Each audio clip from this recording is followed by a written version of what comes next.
I'm gonna use my whole 8 minutes because I got a lot of shit to say. Yeah. So my cocktail, I wanted it to be a lighter, more delicate cocktail because that's what I got from Westwood whiskey. There are a lot of flavor elements in this whiskey, but they are so delicate and so subtle that nothing is overbearing. It's not a sweet single malt. It's not a spice-heavy single malt.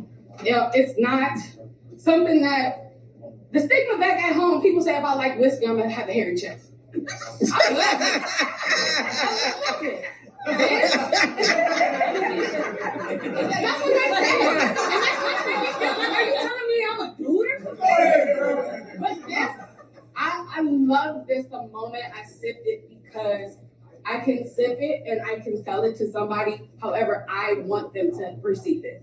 I can put this on the rocks for you, you'll love it. I can put it in a cocktail, you'll love it. There's so many different variations, and y'all are seeing that tonight. We all brought it with different flavor profiles, but we also represented this whiskey. So first thing I'm gonna do is start off with some aquafaba. Aquafaba, excuse me, aquafaba lightens your cocktail texture, but it doesn't necessarily change the flavor. So that goes into my theme, right? Now, why aquafaba over an egg white? I got that question a lot this week. Two things. I'm not about to crack an egg and measure it.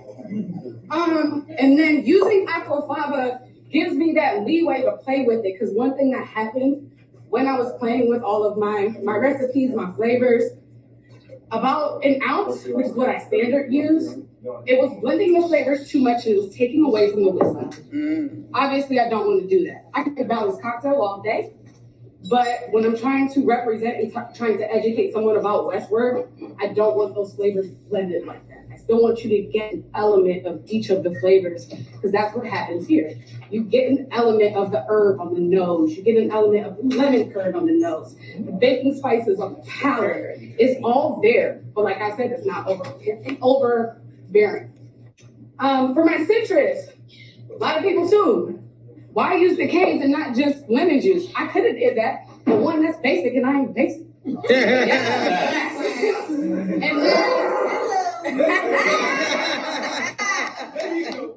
so, by the way, the name of my cocktail is Untitled Number 6 because I suck at naming cocktails. I usually put that on my clients and my regulars after I've curated a cocktail for them, because that kind of builds that connection. Like, this is now your cocktail. This is all you. You named it, you gave me the flavor profiles, and we did it.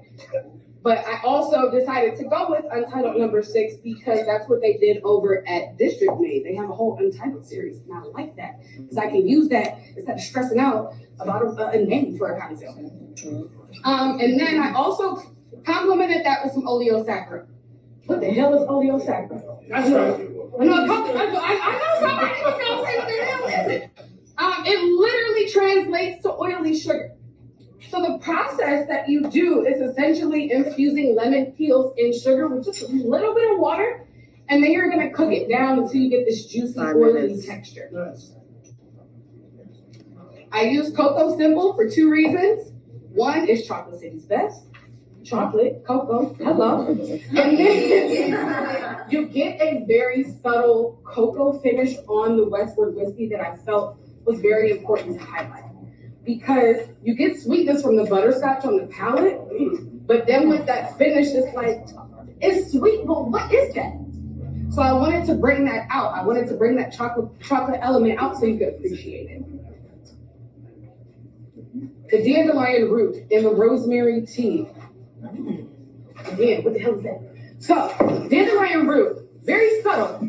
It's a very subtle flavor. It doesn't matter how much you use. I figured that out over the past few days. And I feel like Westward is kind of like that. You can put however much you want in the cocktail, and it's not going to take over. It's a nice quiet shake. It's not going to take over the cocktail. Like I played around with 3 ounces. I played around with 2 ounces. I even did 4 ounces. And it wasn't a booze-forward cocktail like it would be if I do something like this. Now, how does all of this connect into me? I know a lot of people in here tried my cocktail on Monday.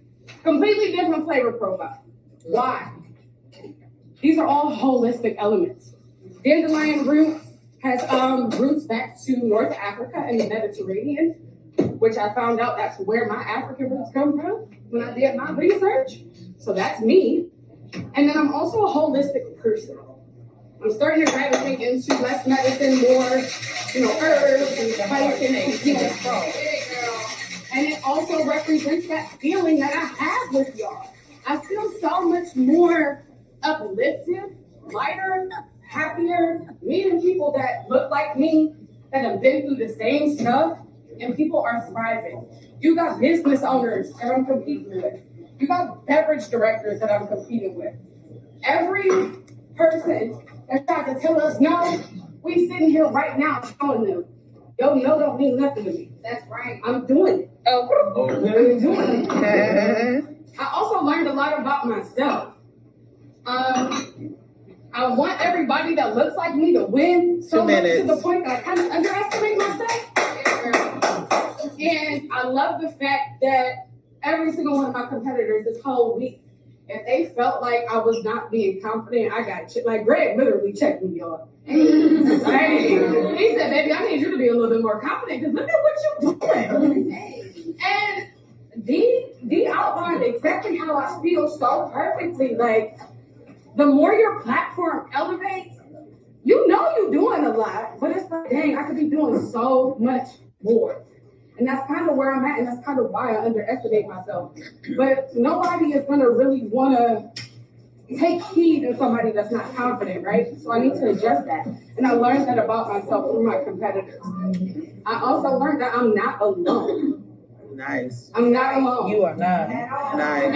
And never will be. Y'all, I was so depressed in this industry last year. Like, literally depressed. I would get in the shower, I would bawl my eyes out. Like, I can't do this anymore. I'm sorry, I knew this was going to happen. It's okay. It's okay. I can't do this anymore. Like, what am I doing wrong? And at the end of the day, I knew I wasn't doing anything wrong. I just realized I'm too much for them white people, and they can't handle me.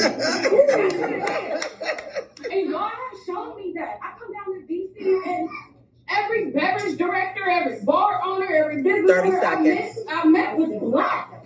Period. That shit is so much more than I mean. Get that garnish done 30 seconds. Just letting you know. I'm torching this because I want those aromatics on your nose. I'm not putting it in the glass because look how big these is. Y'all don't want that on. But I do need you to get those aromas because I want you to wake up your nose to get those flavors and those textures from both my cocktail and both Western whiskey. Time. On time number 6. Yeah, thanks, y'all.